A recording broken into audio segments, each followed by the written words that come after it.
the ice cream sundae.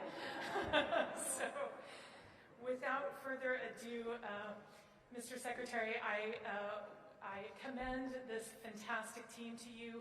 Over the last 18 months before my arrival, they didn't have an ambassador, but Gautam Rana as Chargé drove the bilateral objectives forward. There was no kind of holding down the fort. They really moved forward, and I've walked into the very best embassy that I've ever seen in 32 years in the Foreign Service. So thank you for being with us today.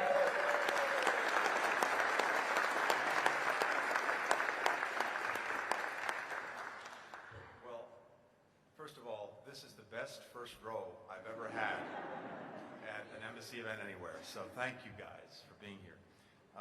Actually, I'd really like, maybe I could sit down there and we can just talk. We'll do that afterward. Elizabeth, it is so wonderful to have you here and to be able to see you early in your tenure, but we're grateful for your leadership, and it's such a critical time. So thank you. And Gautam, thank you for your extraordinary leadership during the 19 or so months you were leading the mission. We're grateful for that. And each and every one of you, thank you, thank you, thank you. A few things I want to say before we get to a couple of questions. You're at the heart of a place in the world that is vital to our interests, the Middle East and North Africa. And we have in Algeria a partner on so many different security issues, a growing partner, I think, on economic issues as well, where there's tremendous opportunity, which I'll come to in a minute. And you are the ones who are making that work, growing that, building that every single day. And I'm grateful for that. As the ambassador said, we've had a lot of visits here. I know that puts a little bit of a strain on the embassy. I also know that in 2-3 hours, you'll be having Wheels Up party. So there's at least that to look forward to. But I had a very long and good report from Wendy Sherman when she came back to hear about her visit. I'm glad I was able to follow up and pursue some of the things that she and the team have been working on. But we've had the Fifth Strategic Dialogue. That is terrific and a strong foundation for the work we're doing together. We have the military dialogue as well. And to the ambassador's point, a whole number of practical deliverables that will strengthen the relationship and strengthen us going forward. I am especially excited about the English language program. I think, as I've seen around the world, this is one of the single best things that we export, and there's a real thirst and demand for it. So I really appreciate that. And having Algerian government leaders take part in that, I think, is really a wonderful thing. A new research collaboration between the Ministry of Higher Education, the University of Notre Dame, connecting our people at all different levels, not only business to business, but university to university, student to student, and traveler to traveler, as hopefully that picks up with COVID. And then there are these growing cultural ties. I am incredibly upset that I missed out on the One Beat Sahara Music Festival. So, as I understand it, there were 23 musicians across 7 Saharan nations, plus the United States. Everything from experimental hip-hop to Nawa to jazz to electronic. So, if that happens again, please let me know in advance. And let me simply say a special thanks to all of you who worked on it, the folks in public affairs. Adam Siegelman, is he here somewhere? All right.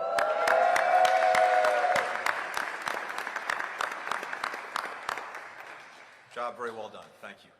And then, as I mentioned, these growing economic ties that I hope will reach a new moment when we have this international fair in June, for which we are the honored nation. I think that's an important moment. We'll have some 30-plus U.S. companies there. In fact, I met with most of them today. And then a lot of work has already gone into this. We actually saw the video showing the pavilion to be. Planning for that is a whole of embassy effort, and I want to thank you for doing that. Michelle Smith, is Michelle here anywhere? Yes. All right. Thank you.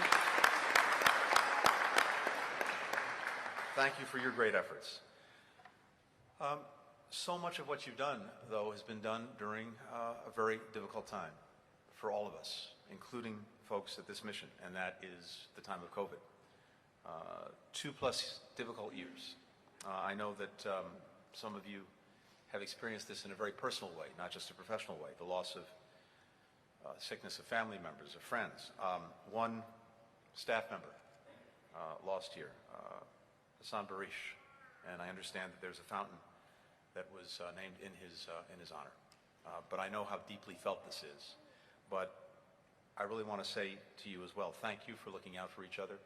Thank you for having each other's backs during this difficult time. So many different parts of this embassy came together to do what was necessary. The health unit in particular, keeping people safe. Thank you, thank you, thank you. Human resources, keeping people updated. The community liaison office, and is Ikram McPriffy here anywhere? Right there. Thank you. Well done. Just keeping people connected and having that sense of community, especially in a time like that, is so important. Whether it's trivia nights or now going kayaking and some places, that makes a real difference. So thank you for doing that. And then to the Locally Employed Staff Association, implementing supplemental health insurance for LES, looking out for each other too. I'm grateful to you. And let me close with this while I'm on the locally employed staff. As I say everywhere I go, you are the lifeblood of this mission. We could not do our work without you. And more than anything else, there's a powerful connection that you make between us and the country that we're serving in. And there are a few folks I just want to mention by name because they've been here working side by side for a long, long time, and it's really extraordinary. Areski Benzamouche, are you here anywhere? 39 years of service. Thank you.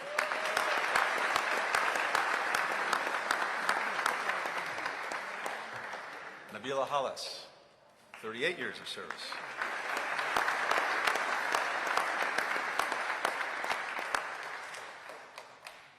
Abdelakar Hajal, 37 years of service.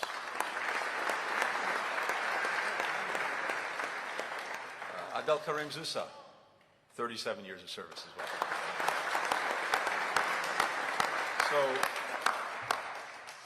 So, to each of you, thank you. And to every member of the locally employed staff team, thank you for what you're doing to bring us closer together, to bring our countries closer together, to help us do the vital work of this mission. But whether you're local staff, whether you're a family member, whether you're an FSO, whether you're a civil servant, whether you're here with the State Department, Defense, Foreign Commercial Service, Foreign Agricultural Service, any of the other agencies that we have, mostly I wanted to come by, as I said at the start, with two words: thank you, thank you, thank you.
I guess there's enough in here.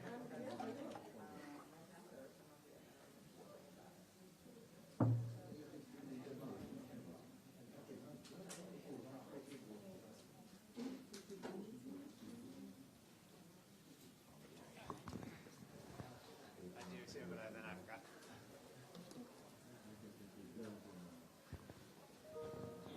Testing, testing.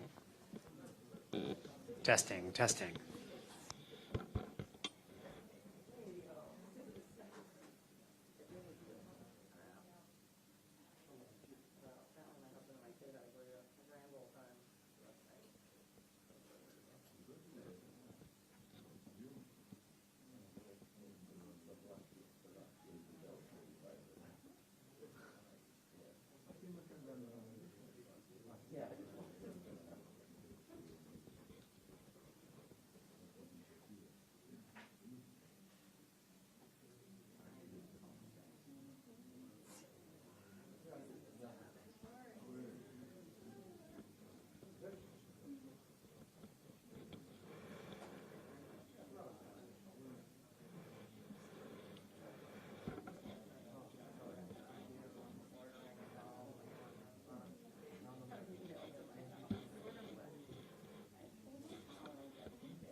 Well, good afternoon, everyone.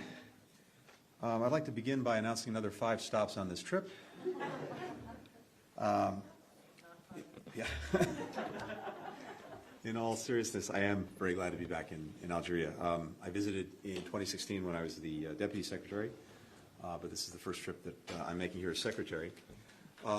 If you've noticed, over the last weeks, every country in the Maghreb has hosted at least one high-ranking American official, and I think that is a signal, among others, of the importance that we place on these relationships and on the region. Let me just take a moment as I start to recognize our relatively new ambassador here, Elizabeth Aubin, who arrived last month. Ambassador Aubin is very uniquely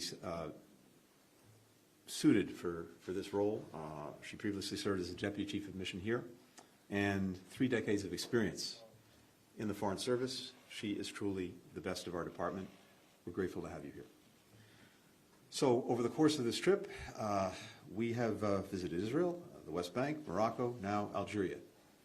And at every stop, we've dealt with critical security issues, urgent regional and global challenges, and a shared desire to create more opportunities for our people. Here in Algeria, the ties between our countries go back a long time, 1795, at a time when most of the world still didn't recognize our then young country. And Hassan Bashadeh, who ruled what was then called the Dalek of Algiers, signed a treaty of peace with our first president, George Washington. Since then, Algerians and Americans have developed our economic, educational, cultural connections. And our countries work closely together on issues that matter to the security and well-being of our people and many others. As I said today to President Tebboune and Foreign Minister Lamamra, Algeria's efforts are critical to improving regional security and stability. That includes its counterterrorism expertise, the humanitarian and security assistance that it provides to neighbors in the Sahel, its demonstrated leadership in finding regional and African-led solutions to challenges. On Libya, Algeria has been a critical voice in international efforts to advance the UN political process and promote Libyan elections as quickly as possible. And as the broker of the Alger Accords, Algeria continues to play an important role in Mali, where we both support a return to democratic rule. Algeria has also emerged in the region as a leader in preserving cultural heritage sites, which terrorist and organized crime groups have increasingly looted to finance their illicit activities. Last year, we joined Algeria in bringing together government officials, archaeologists, cultural site managers from Algeria, Libya, Tunisia, and Egypt to discuss how to keep these sites secure and successfully prosecute looters of cultural property. On the matter of Western Sahara, the United States supports the work of the UN Personal Envoy of the Secretary General, Staffan de Mistura, in leading the political process under the auspices of the United Nations to promote a peaceful and prosperous future for the people living there. I also reaffirmed to the President and the Foreign Minister the importance of concrete progress on human rights, including freedom of religion for all faiths, freedom of expression, especially political speech. And we talked about ways to build on our robust trade and investment ties. American companies here are helping to diversify Algeria's economy, training local employees, sharing knowledge, building long-term partnerships that are of benefit to both of our countries. I spoke to a number of those businesses today. I think some of you were there, in advance of the Algiers International Trade Fair that will take place this summer, the largest in Africa, where the United States is proud to be the country of honor. Algeria and the United States have worked together to beat back the COVID-19 pandemic. We've donated more than 600,000 vaccine doses to Algeria, as well as a 35-bed state-of-the-art field hospital, and a second donated field hospital will be up and running in the coming months. Likewise, Algeria has been there for its neighbors. When COVID disrupted tourism and other vital trades in Tunisia, Algeria provided critical financial support and donated more than 250,000 vaccine doses. Now, as you all know, I came on here to this region after a trip to Brussels and Poland with President Biden, where we saw the extraordinary unity and determination among allies and partners to stand with the Ukrainian people and bring an end to Russia's unjust and brutal war in Ukraine. The countries of North Africa and the Middle East have experienced themselves the consequences of Russian military campaigns before. For example, in Syria and Libya, where Russian military and paramilitary forces exploited conflicts for Moscow's gain, with deadly consequences for citizens and communities. Now, many in this region are feeling the pain of Russia's invasion of Ukraine in another way, with rising food prices, especially wheat.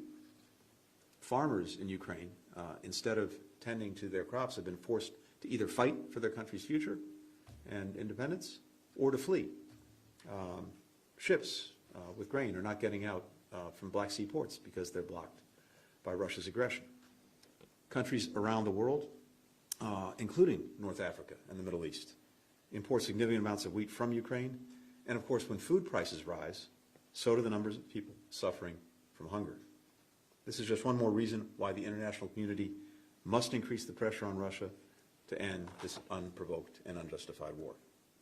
So, let me conclude simply by saying thank you to our colleagues in Algeria for hosting us today, and Ramadan Kareem to all of those who will soon celebrate the Ramadan.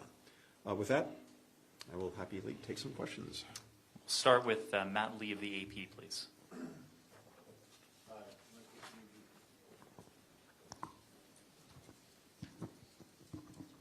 Thank you, Mr. Secretary. Ooh, sorry. Hi. Thank you.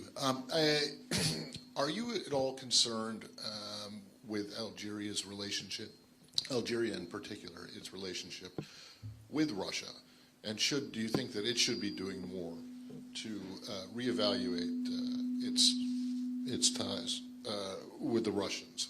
And also, given where you've been so far on this portion of the trip in the Middle East and North Africa, and what you attended, what you participated in on Monday, are you concerned at all, especially given the President's comments to you a little bit earlier, that Algeria is in danger of missing out on the kind of benefits, the kind of changes that you and others have talked about in terms of the region? And then if I could just ask one last thing on Ukraine and Russia, and that is, there are officials in Washington who are saying that the U.S. believes that President Putin has been misled by his top military advisors. Is this something that is shared administration-wide, or at least by you? Do you believe that to be the case? Thank you. Thanks, Matt. So on the first part of the question, look, I think it's a reality that different countries have different historical relationships with Russia, but there are times when one issue emerges that is so clearly black and white, and in this case of Ukraine, a clear aggressor and a clear victim, that it's important to stand with the victim and to stand for the principles that have also been violated, principles that should matter to countries around the world, principles about sovereignty, about independence, and I know that that's something that Algerians feel strongly about, given their own history. And I think countries in the region as well have seen the damaging effects of Russia's military campaigns before. I alluded to that a moment ago. In Syria and Libya, as I mentioned, the Russian military and paramilitary forces have exploited conflicts for Moscow's gain. And that, in turn, has actually posed grave threats to security in the region and stability and commerce. And as I mentioned as well, these actions have had deadly consequences for citizens in the region. They've disrupted the peace and prosperity of communities. They've intruded into the lives of families and individuals who are simply trying to live peacefully in their own countries. And then, I think the impact that's being felt, even if what seems very distant as a conflict to people in this region, because it is half a world away, or almost half a world away in Europe, it's having a direct impact on their lives right now, particularly with regard to rising food prices, something that everyone is feeling, especially wheat. So my sense from having talked to a lot of colleagues over the last days is that a lot of this pain is keenly felt in this region. Most of the countries import half their wheat or more, and so we see them taking stock of that, and that's factoring into their thinking. But mostly, I think you're seeing that the countries understand that what's happening in Ukraine matters, of course, first and foremost to the people in Ukraine, but it also matters to them because, as I said, principles that matter to them, the UN Charter, sovereignty, independence are also the victims of aggression. With regard to the Negev and the countries participating in the normalization process with Israel, look, these are decisions for countries to make. They have to decide what's in the best interests of their own people. I think what we're trying to show through the countries that are participating in the Negev process, since we're now giving it that name, is that this is going to have real practical benefits for the people in the countries participating in that effort who have normalized their relations with Israel. And we're seeing that take life in terms of connections that have grown very rapidly between people, between businesses, between students, tourists. All of that, even with COVID, has gone up dramatically.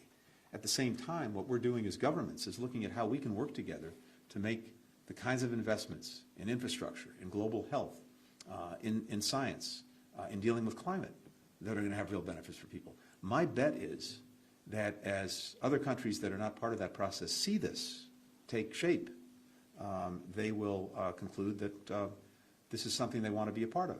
And that'll happen at different paces for different countries. But, of course, it's on us to demonstrate that it really works and that it produces results.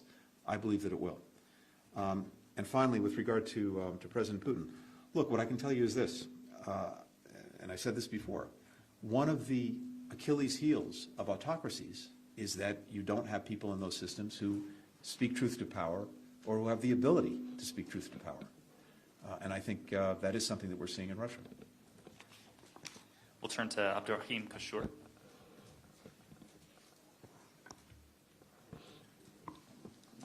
Thank you. Thank you, Mr. Secretary of State. United States is adopting an advanced position against Russian military operation in Ukraine based on the principle of violence against the international law. But the same thing is happening in Palestine, in Golan, as well as in Western Sahara. But the United States didn't show the same fairness, same resolve as that one in Ukraine. And in the same context, is Biden administration still adopting the proclamation of the ex-President Donald Trump recognizing Moroccan sovereignty over the Western Sahara? Thank you very much.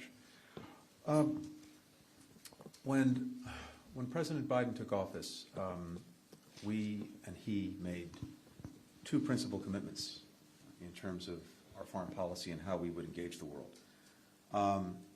We made a commitment to re-engage with partners and international institutions and organizations, and we made a commitment to lead with diplomacy. And that's what we've done.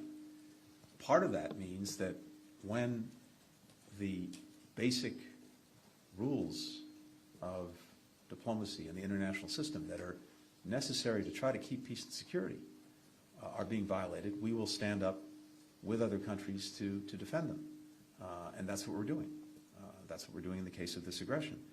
But the centrality of diplomacy to this effort is critical. And so when it comes to Israel and the Palestinians, we have remained very engaged with our diplomacy to try and advance prospects for getting back to a two-state solution, to negotiating that. And in the meantime, doing everything that we can to help the Palestinian people improve their lives. We've committed $500 million in assistance to the Palestinians over the last year. We've re-engaged with UNRWA. And of course, I was just up in Ramallah. And by the way, we were talking about the Negev Summit and the countries participating in that. One of the things that we spent some time talking about is how we could use that grouping of countries to focus on helping Palestinians improve their lives. And we also made clear, and I certainly made clear, that as committed as we are to supporting normalization and to having more countries join in, that is not a substitute for dealing with the conflict between Israelis and Palestinians, and not a substitute for two states. Similarly, with regard to Western Sahara, we're very focused on diplomacy and on advancing resolution through diplomacy, including through the efforts of Staffan de Mistura, the envoy from the United Nations. So I think these things are very, very consistent. In each case, we are working through diplomacy, working with other countries to uphold the basic principles of the international system. And again, on Morocco, on Western Sahara, we are continuing to support the efforts of the UN. There's been no change in our position otherwise. Peter Martin of Bloomberg. Hi, thank you. Yesterday you met with Crown Prince Mohammed bin Zayed. Did you ask him to increase oil production to help bring down gas prices? And did you offer any specific assurances about the UAE's security? Thanks. Well, first, let me just say we had what I thought was an excellent and lengthy discussion. And we always benefit, and I certainly always benefit, from getting the Crown Prince's perspective. And we had what I thought was a very meaningful, heartfelt exchange that covered really the breadth of our partnership and did it in a strategic way as well as a specific way.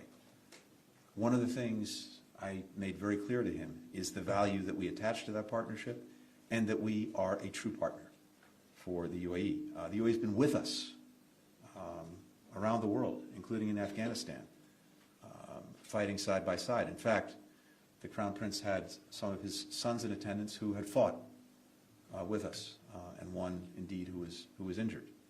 That's a very powerful thing, and we'll continue to stand by them. One of the things I told him was that the United States remains committed to helping the UAE defend itself against threats from Yemen, from the Houthis, even as we work to try to bring that conflict to a close.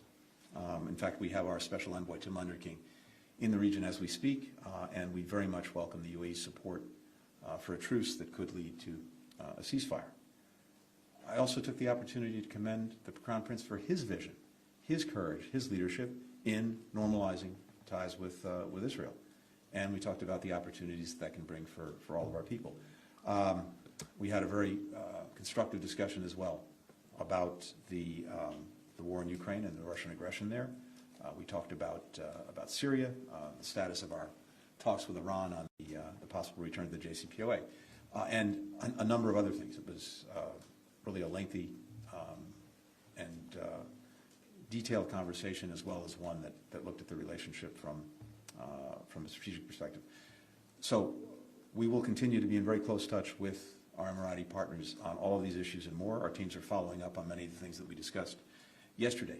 As to energy, we believe it's critical that there be abundant supplies of energy on markets now, and that there also be a steady supply. But as it happens, we didn't focus on that issue specifically. We'll take a final question from Amil Blidi, El Watan.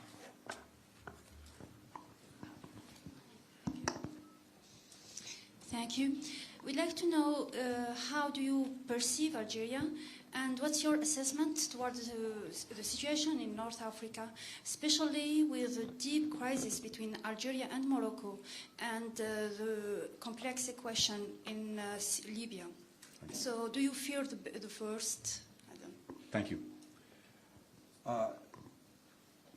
As I said at the outset, we have a relationship that runs back a long way in our history, and one that's meaningful precisely because Algeria was among the first countries to recognize the United States. This goes back to our founding president, George Washington. And in ways over the years, we have tried to build on that founding moment with security ties, economic ties, cultural ties, connecting our people. We are very grateful for Algeria's important and ongoing diplomatic efforts to try to advance peace and security in the region. It's playing an important role, and one that we count on.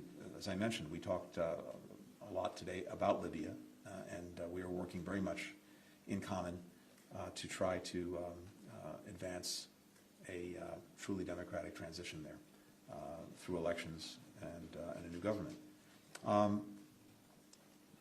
My sense is that building on this foundation of existing work together on security, deepening cooperation economically with trade and investment, I mentioned some of the numbers earlier today, having increased significantly even during COVID.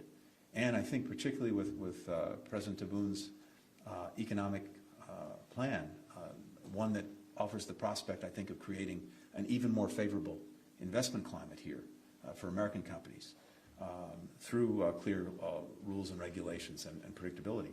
I think you're going to see that grow. And as I mentioned, we have the International Fair, at which we're the guest of honor this summer. That's a good opportunity to continue to bring American companies and Algerian businesses and people together. We've been working very closely on counterterrorism and regional security, and we're learning from each other in that process and strengthening our respective defense capabilities.